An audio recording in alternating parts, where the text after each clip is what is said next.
This is the show. Well, good morning. Welcome. Friday. Everybody is so excited it's Friday. Yeah. It's been really hot too, so the little cooling trend for a few days. I know everyone's excited about that. Hooray. Welcome back to Mornings on the Show at ToddTaxpayer.com. Number one podcast for critical thinkers. You are the show. We're a little late today, a little bit. That's okay though. I've got a good excuse. Don't be too hard on me. We almost got the video. Going for Mornings on the Show. I know it sounds easy, right? You just turn on the camera. It's not that easy. It's really not. Here at the show, we've got a few things going on at once. First of all, it's hosted here on X. And so that's great. We want people to listen on X. We want people to be able to chime in. The big reason for choosing X is the ability for people to participate in the show. You are the show. Now, of course, I could always have a phone number, right? Call now. But honestly, that really closes off a big part of the potential audience because people from around the world are not going to call. People generally aren't going to call. But if they're on X and they're listening on X and all they have to do is reach over and push a button, yeah, that might happen. But the real fun is in the video. Mixing and matching. Really good fun. So we almost had that. We almost had it ready to go. We're going to keep working on it. Hopefully Monday, the video, Mornings on the Show at ToddTaxpayer.com will be in effect. Don't forget, there's two ways to participate here. Of course, you can call in on X, but if you go to the website, ToddTaxpayer.com, we've got a comment form right there. Okay? Now, a lot of people were like, wait, what's the credit card? Okay, listen. If you would like to throw us $1 because you liked something here on the show and you just want to throw us $1, that's why that's there. Not everybody. Look, we don't have a Patreon or anything like. If you want to support the show, buy some coffee from thepricegenie.com or one of the T-shirts. We're going to have the mugs, right? We're going to have the. Yeah, I thought the design of the mug was going to be easy, but that's been a real challenge. But that's another way to support Mornings on the Show. We want it to be fun. Yeah, not just about, we're not beggars. If you want to help, great, but we're not going to beg. If we make something really cool that you'd like to buy, great. No. Mm-mm. Of course, there's sponsorships available, like thepricegenie.com. Okay. And you can find that information on ToddTaxpayer.com as well. We'd love to have a couple of really good sponsors here on Mornings on the Show. And you will be treated like royalty. As an advertiser, you can expect top-notch concierge treatment. We want your experience here to be as an advertiser, okay, as a sponsor of the show. We want your experience to be number one. Okay, that's a high standard to set, but that is our goal. Coming up at 8 o'clock this morning, if we can rush it through, we're a little bit late, so it might be after 8 o'clock. But coming up on the big story today, the Obama Presidential Library opened yesterday.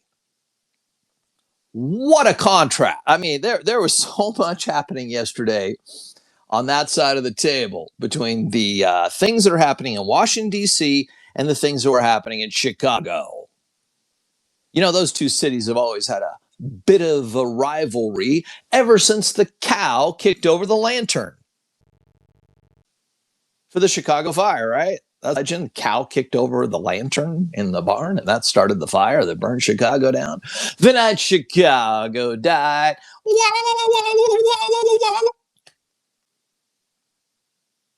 So the big story today, the Barack Obama Presidential Library. There's so much going on there. But guess what? The Democratic National Socialists didn't like it. So they had their own thing going on in Washington, D.C. Crazy. So much in the world. Let's get right to it. It is time for the rundown.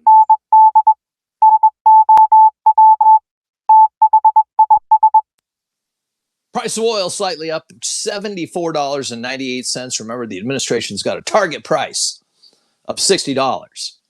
That's what's going to change the dynamic of this situation. The price of oil getting down to $60 a barrel.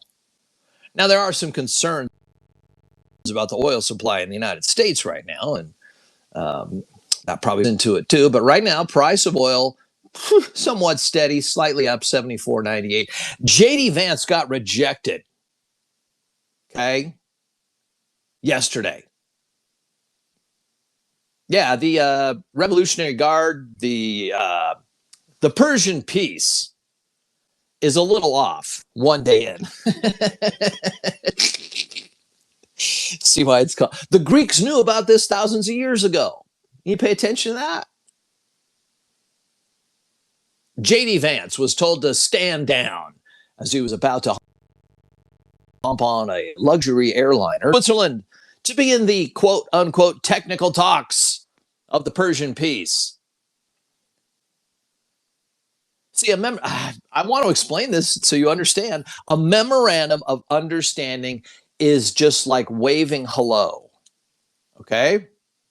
Do you want peace in the Middle East? Yeah, raise your hand, wave. Okay, how about you? You want peace in the Middle East? Yeah, raise your hand. Okay, put that down in the memorandum of understanding. That's literally how it goes. Because once you have the memorandum of understanding, then you move into the technical discussions of implementing it into a final deal. The Iranians, the Persians are like, what? We already won. What are you talking about? There's no technical talks. We just won. Go away, Americans. And it hasn't been so peaceful. So earlier today, Hezbollah, okay, in north of Israel, there in Lebanon, because this has been another part of the deal, and Israel were going at it. They killed 4 Israeli soldiers. The Israelis bombed them, killed 15 Hezbollah members. Okay, but in the last hour, they have both signed on to the Persian peace. And so this back and forth is going to go on for a while. That's what a Persian peace is. Let me try and give you an analogy. Let's say you're in Tehran and you're like, the cat pissed on my rug. Yeah. The cat pissed on my rug. I'm going to need a new rug. So you're in Tehran, you're heading down to the shopping district. The sewer is on fire because of, American bombing. You can't get water. There's no water, and there's a power outage because the dam doesn't have enough water to generate power. It's kind of like Las Vegas, Tehran, and Vegas. Whoa. And you go in to get a new rug, and they're like, let me show you my finest rug. Okay. And so you decide to buy it. However, when you get home, you decide this is a terrible rug. This is not what I agreed to. So you take it back, and they're like, huh? We already made the sale. Get the hell out of here.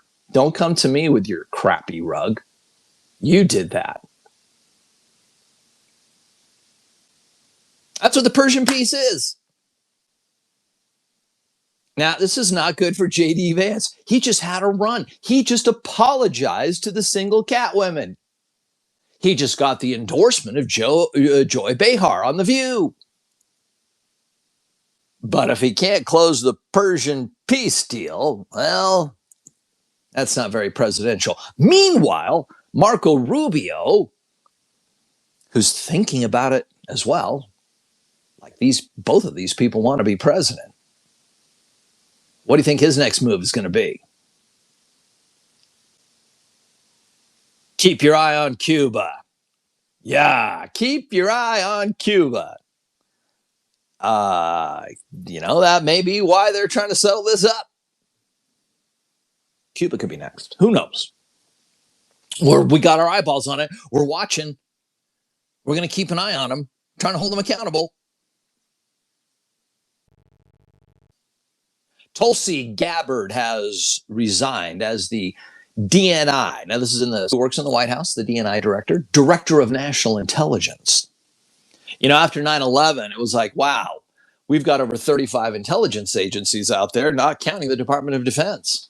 And nobody had the story straight on 9/11. No wonder. So they're like, let's get one person to be the director of national intelligence, and they can make sense of all this.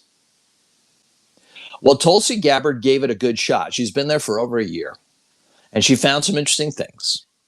And her very last decision as the director of national intelligence was to declassify Dr. Anthony Fauci's file. Wow. And what does it show? Everything you suspected. Yep. Dr. Franken Fauci. It shows that he signed off on grants for the Wuhan lab. It shows that he was very aware of the concerns across the intel community. Across the intel community. Here in the United States, there was concern about the Wuhan lab and the possibility of a leak. Before it happened, years before it happened, there were these concerns. He just kept signing off on all of the grants. Then, once the pandemic hit, he worked with people in the CIA and other intel agencies to change the narrative. Even the people in the CIA were like, this lab leak theory looks pretty plausible, Dr. Franken Fauci. And Dr. Franken Fauci goes, no. Change that. It's what he did. It's what's in the, and that's, anyway, Tulsi Gabbard, she should run for president.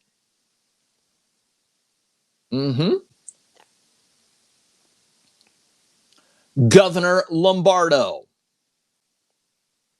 is defending data centers. Yep. Data centers quickly becoming the big issue here. The robots are coming and everybody's pissed. Governor Lombardo is out there talking about the fact that data centers can be done responsibly. And it looks like that's going to be the position of many people in both the Democrat and Republican Party. Remember, the opponents of data centers just lost their ass in the Democrat primary. They did. Alexis Hill went down. It's Aaron Ford. You don't think he's in on this?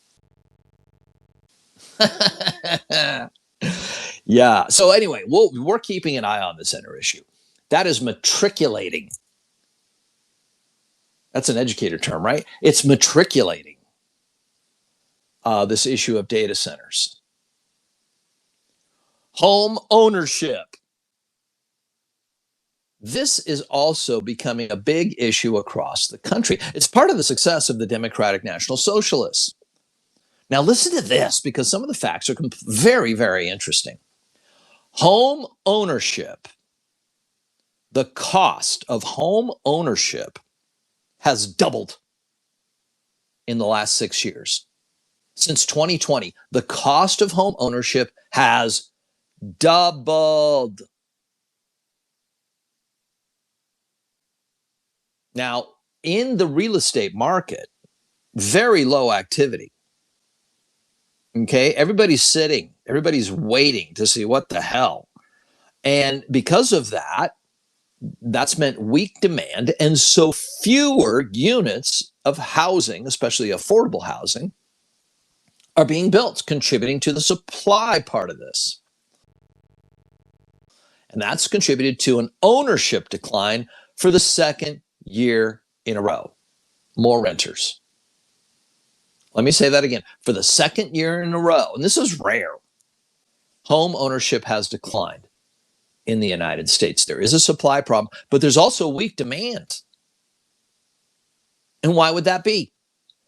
Well, 242 cities, 242 cities in the United States are on track for a home to cost $1 million. A starter home. 242 cities, a starter home soon could cost $1 million. No wonder. Now, there's many factors that roll into this. Lack of construction workers, lack of skilled labor to do the job, okay? But a big one is zoning laws. Zoning law. Now, that's been an issue in Nevada. The legislature last time around made it possible for people in, Vegas, Reno, and other places who have a home with a large enough lot to build a second unit. Now, there was no discussion about the cost that that's going to impose on local governments when it comes to sewage, water, infrastructure, roads, parking, all those things. Okay. But it is the law. And so both Reno and Vegas, Clark and Washoe, are trying to work through that. Regulations, okay, and the Green New Deal. There's so many requirements now to build a home. It's pretty tough to build a starter affordable home. Not impossible, though. 25, listen to this number, 25 million, okay, here in the United States, 25 million people under the age of 35 live with their parents. Now, some of this is because their parents, of course, are older. But if we're talking people under the age of 35, those, their parents should be in their 60s, maybe younger. 25 million under 35 living with their parents. Okay. Now, one of the big things, like I said, zoning. One of the big things that drives is the land. If you can only zone down to 9,000 square feet to build a home, well, the cost is going to be higher. Now, of course, builders, they like to build these more expensive homes. They make more money on the bigger homes. So, of course, and they like to enforce, just because the state of Nevada says you can build an additional home, although I think in the law they, put a cut for this, but the homeowners association may restrict what you can do. And that's a bunch of hurdles. So very complicated. Up here in Reno, yeah, this is a huge issue as far as the affordability of housing. It's not a lot. Las Vegas. Well, here's what's interesting. In Las Vegas, rents are going down. The cost of renting in Las Vegas is actually declining. Now, it was so high, it's got a ways to go. But the cost of rent. There needs to be a whole discussion about this because the old model may not work so well. You can't have declining populations with declining supply. You could end up in a permanent doom loop. So just look at San Francisco. Well, if that sounds complicated, listen to this. Your life could be 110% easier. It really could. You don't like the cost of housing? How would you like to have it for free? Free housing. Would you like that? Okay, how about this? Free housing and free healthcare. How about that? Would you like that? Starting to listen in, getting a little in. Okay, how about this one? Free food. Free food. Would you like that? Free housing, free healthcare, free food. Huh? Would you like that? Okay. How about this? Free transportation. Free transportation. Free healthcare, free food, free housing. Interested?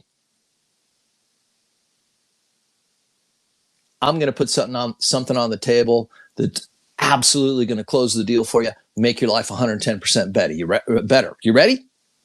Free income.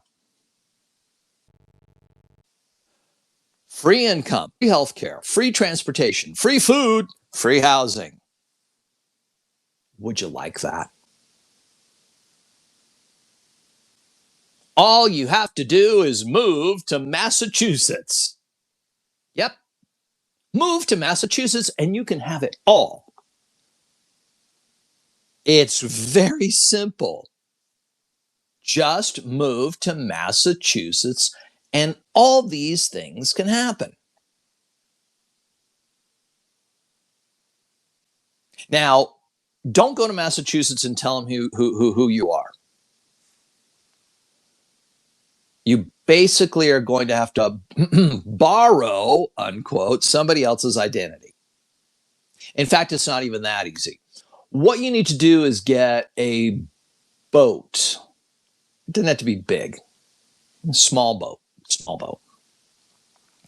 And since it's Massachusetts, I think the key is to go on Amazon and get a costume like you're a pilgrim. Okay? Get a pilgrim costume, put you and your family in the boat, and you don't go to Boston. You want your boat to land somewhere near Plymouth Rock or Martha's Vineyard. And you get off the boat and you tell them that you're seeking asylum.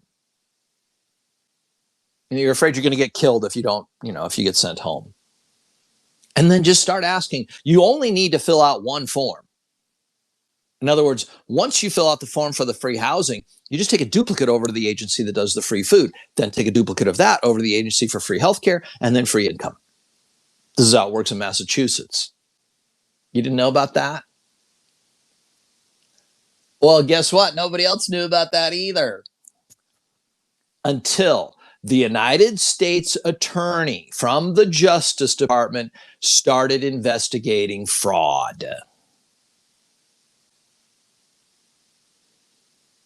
And what we're figuring out here, there's kind of a strategy here. And, if you look at where this starts, years ago, literally back to the Reagan administration, it's 50 years ago, people in Washington were like, they just got elected and they're like, we want to cut the costs of the overhead. Like, why should bureaucrats in Washington, D.C. make decisions about what's happening in Massachusetts? And so we moved to a system of federal block grants. And so here's the state of Massachusetts. They're applying for block grants. They're like, yeah, we have a bunch of people who need free housing, free food, free transportation, free healthcare, and free income. And so can we have our block grant? And here's how much we need. And they're like, no problem. Here's all the money. And here's a little list of rules we need you to follow. Good luck. And gave them a push. That's the level of enforcement that's been going on for about 50 years. And so the state of Massachusetts has just been issuing all of these freebies out to anybody that shows up. No questions asked. And the key with the illegal aliens, the people who are not even supposed to be here in the United States, they were stealing the identity of Americans. And how did they figure this out? Well, the American went in to try and claim benefits, and they're like, you're already in the system. Or, wow, you're dead. It's a dead person who's getting the benefits. Oh. Okay, so now there's a discussion about rolling that back. Don't do block grants. There has to be more enforcement and more supervision to prevent fraud. And there's really a strategy at work here with the Democratic National Socialists. Because, they can't get elected in national. It's only in these little blue cities and enclaves. Okay? And so what do? Let's look at Washington. So they go into a place like Washington, D.C., and they get elected and take over the government on all these false promises. They pull back the police, crime goes up, no bail, no pre-detention, no pre-hearing detention, Just come in, sign the paperwork, turn you loose, come back for the court date. Okay.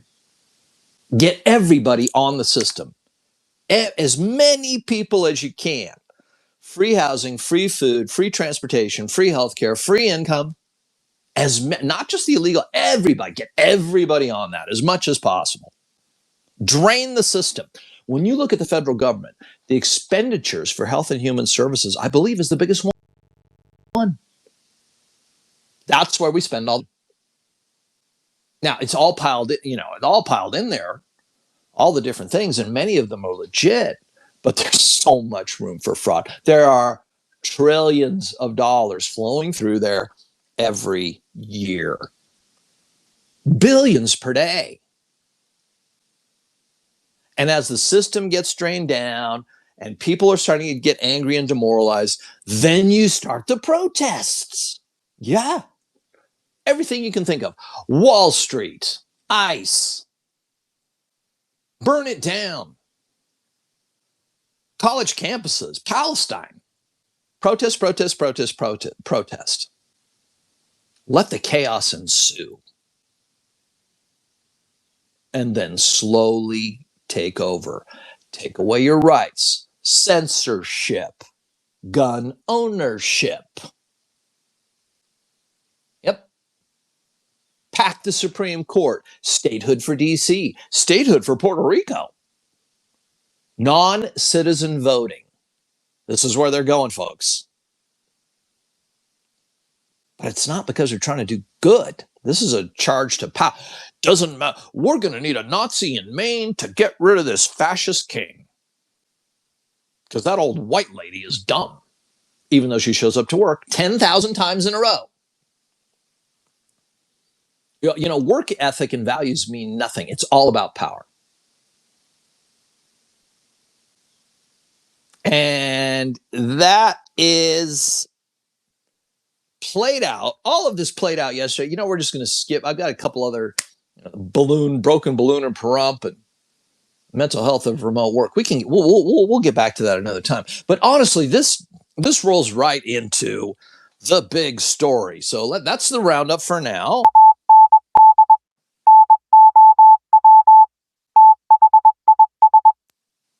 Brought to you by The Price Genie at thepricegenie.com. Now, when you get to thepricegenie.com, I suggest you follow them on X because they are rolling out.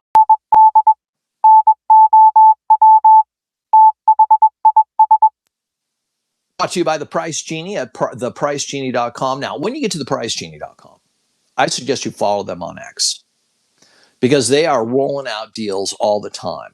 And yesterday, coming up, America's 250th birthday. And so they just started posting Uncle Sam outfits to celebrate. And there are some fun outfits out there. So when you go to thepricegenie.com, not only sign up for the Magic Lamp, but follow them on X because they absolutely are going to be showing you all kinds of things that's going to make your 4th of July a little more fun this year as we celebrate America's Big 250. It's time for the big story. Amazing big story today. The Obama Presidential Library, after years of delay and $850 million,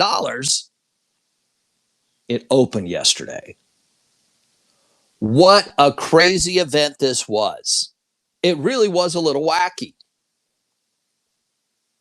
Barack and Michelle Obama have the most interesting relationship. And I'm not one of these people who just signs up for this whole, Michelle's a man. I don't care. Who cares about the gender of Michelle Obama? Now, if she ran for president, I might be more interested. Yeah, I know what some of you are saying. She was the president, Todd. I don't believe that either. But listen, these two met in the neighborhood. Like the whole point of building the presidential library, where they did in Chicago, was to build up the neighborhood, was to get a better, because as we talked about yesterday, it was crime riddled. It was boarded up windows and doors. Graffiti everywhere. Even the police in Chicago didn't want to go into that part of Chicago. And they probably still don't today. So Barack and Michelle Obama go on a podcast or TV show or something. They're being interviewed together. And the gentleman interviewing them goes, well, from both of you, I'd like one word answer on the future. And Barack Obama, who's trying to stay in the back, like he doesn't want to get in the middle of what's going on out there in the Democrat Party, even though everybody else wants him to get in the middle. And so Barack Obama sits back and goes, well, my one word answer would be fun. You see, Barack and Michelle got what? A $500 million deal out of Netflix the minute they left the White House. The minute they left the White House, they got a production deal from Netflix. Because, see, Barack and Michelle Obama are experts at movie production. Can you name one hit they did? Can you name one movie or anything they produced? Well, I've been a subscriber of Netflix for years. I recently let it lapse because I'd basically seen everything on there. I never saw anything where Barack or Michelle Obama came on at the beginning and said, we were happy to produce this great movie about fill in the blank. And so we hope you enjoy the show. Nothing. I guarantee you, if there's anything like that, there would be this big Obama at the beginning of the show. It didn't happen. So Barack is rich. Barack is in the 1%. They wanted to have something like the Clinton Foundation, so they've got an Obama, but not quite the same. They're not the grifty type in the same way that the Clintons are. So Barack Obama's answer to, in one word, tell us what the future is for you. And Barack says, fun. How about you, Michelle? Me. That was her answer. Michelle Obama's answer was, well, when I look out into the future, a one-word answer, me. Me, me, me, me, me, me, me, me, me. Me. Over here. Me. I'm me.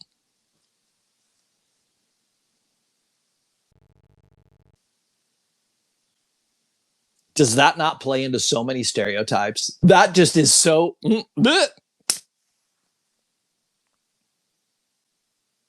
Valerie Jarrett, who's been with the Obamas forever. Valerie Jarrett was chief of staff at one point.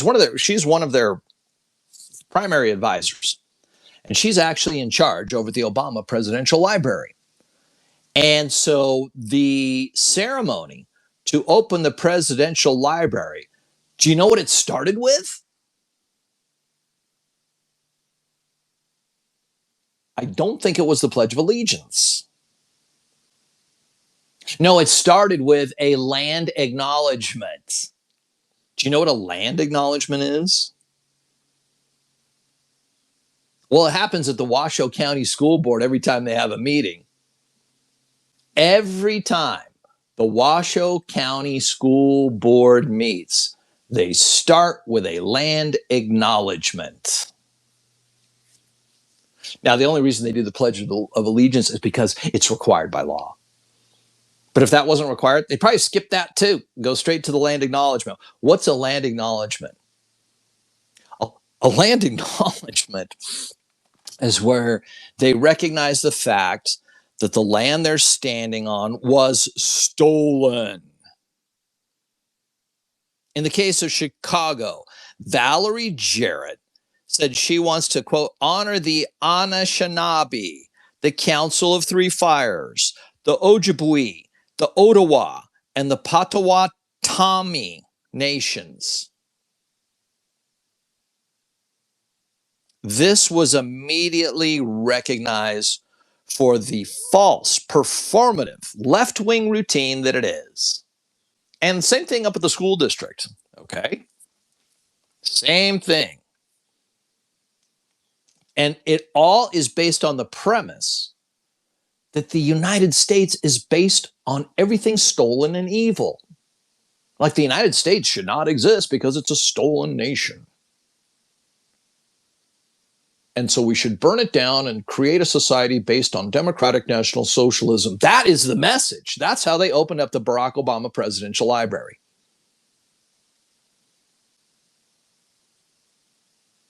Did Valerie Jarrett follow that up with, and we're going to give it back? No. No, they never do. Land acknowledgements are empty. There's no promise. There's no, it's just like, yeah, before we take more of your money, we want to acknowledge that we stole your land. That's what that is.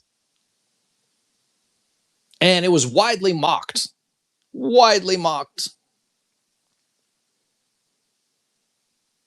The minorities, the blacks, the African Americans who live in that part of Chicago, like we talked about yesterday, they're getting gentrified right out of the neighborhood by a bunch of white people who want to come live, and be in the aura of the Temple of Doom. The minority business owners, when they started building the Obama Presidential Library, they're like, yeah, we're going to give preference to minority contractors because they need a fair shake. Okay, now a whole bunch of the minority contractors who worked on the Obama Presidential Library are going out of business because they were not paid. Literally. We're going to put a priority on minority-owned businesses here at the Obama Presidential Library, so it's easier to rip them off.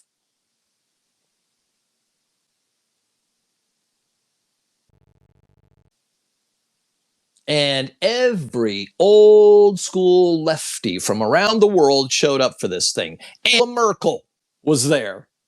Angela Merkel. She is one of the people in Europe that caused the immigration issue. The immigration issue in Germany, where now the right wing is supposed to they're going to outlaw the party because they're going to take over. That's Angela Merkel. Justin Trudeau was there. Okay? Here's the guy who literally is causing Canada to break up. Alberta wants to leave. British Columbia is talking about it. Canada is so screwed up right now. They don't know what they're doing up. That's Justin Trudeau. He was there. Hillary Clinton, who lost to Donald Trump in 2016. Kamala Harris, who lost to Donald Trump in 2024. Donald Trump was not invited. Okay? No. He's a little busy right now, but he wasn't invited either. Bill Clinton, he was there and fell asleep. Like, out of all the dignitaries that were at the Obama Presidential Library, Bill Clinton was the only honest man there. And he fell asleep. Everybody else was performative. Many, many, many, many Hollywood people turned out for this. Of course, Barack Obama's their big hero. Always will be. John Legend was there. Stevie Wonder was there. Bruce Springsteen was there. They all gave a concert. Oprah Winfrey was there. David Letterman was there. And so was Tom Hanks. Tom Hanks had an interesting comment. The reporter from MS Now, MS Now, which used to be MSNBC, MS Now is sort of a lost variety show. They don't really do news. They don't even do commentary over at MS Now anymore. It's a variety show. There's literally people who come out from stage, they're dancing, they're singing. It's a couple of comedians. That's what MS Now is. And so Tom Hanks goes, well, I just want to say hi to the 8,000 viewers watching MS Now right now. Tom Hanks. Oh, he plays both sides of the table, doesn't he? Listen, MS Now is dying. You are watching, I won't say entertainers struggling because it's dying. It is.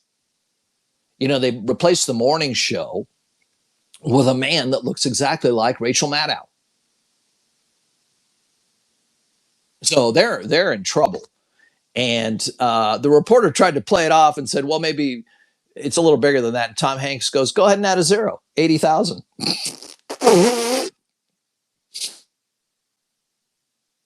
And I think that's symptomatic about what's happening on that side of the table. Even somebody like Tom Hanks does not believe in the whole land acknowledgement. Nuh-uh. They don't believe in it. They're just standing there not knowing what to do. And why? Democratic National Socialism.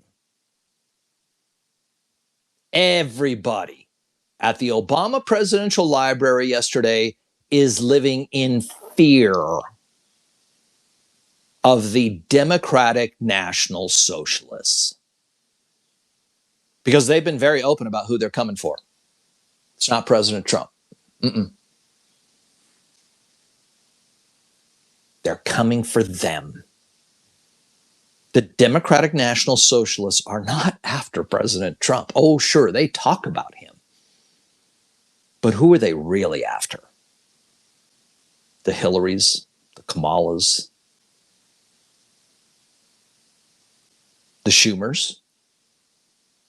These are the people, and they will stop at nothing. They had a big celebration yesterday at the same time. Here's the Obama Presidential Library in Chicago having their little party.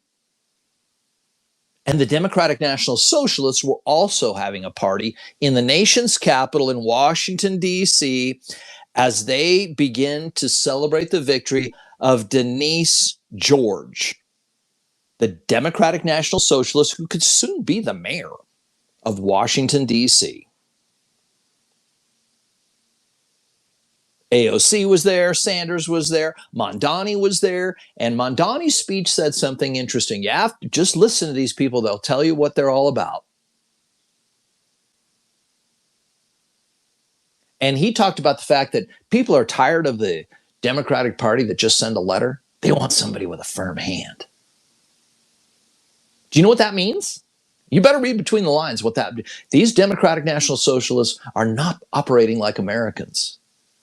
No. They're operating like people you've seen in history, in other places, except now it's here. And now it's in the nation's capital. And, President Trump may just revoke their status. It's very easy for Congress and the president to take over Washington, D.C. That is not a state. That is not an independent. That's the nation's capital. And the federal government gets to call the shots. So don't be surprised if that becomes a flashpoint over the next 2 years. Washington, D.C., turning that into a state. And what does Denise want?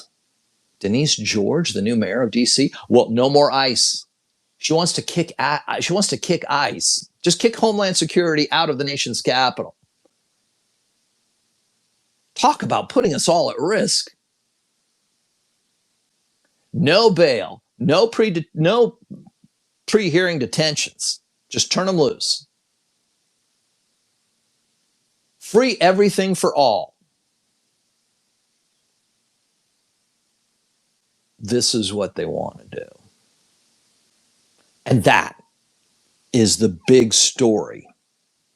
Mornings on the show at toddtaxpayer.com. Okay, so real quick here. Don't forget that you could, if you're not here to actually call into the show, you can always make a comment on the website, toddtaxpayer.com, right there, and we will usually cover it at the very next show until we get thousands. But to start out right now, free and open. ThePriceGenie.com is one of our sponsors here, and so head over there, jump on the magic lamp. It's one of the great ways to support the show is some of the things we do with thepricegenie.com. And don't forget, coming up, we're going to have the contest for the new mugs, the new coffee mugs. And hopefully Monday, we will get the video going for the show because that, I think, is going to make it a lot more fun once we get the video part going. I think there's obviously a bigger audience over at YouTube, but we want to make sure it's produced and with quality before we actually go there. I think it's important to be quick in the marketplace and efficient and all those good things, but your quality has to be out front.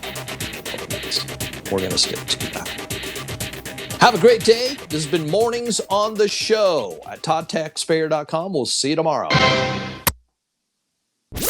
You've been listening to The Show at ToddTaxpayer.com. Am I done? Am I finished? If you have something to say, call 877-932-4WEB. That's 877-932-4932. And leave a comment for The Show. There was a shoebox with a phone book in it. And the kick in the can thing. Okay.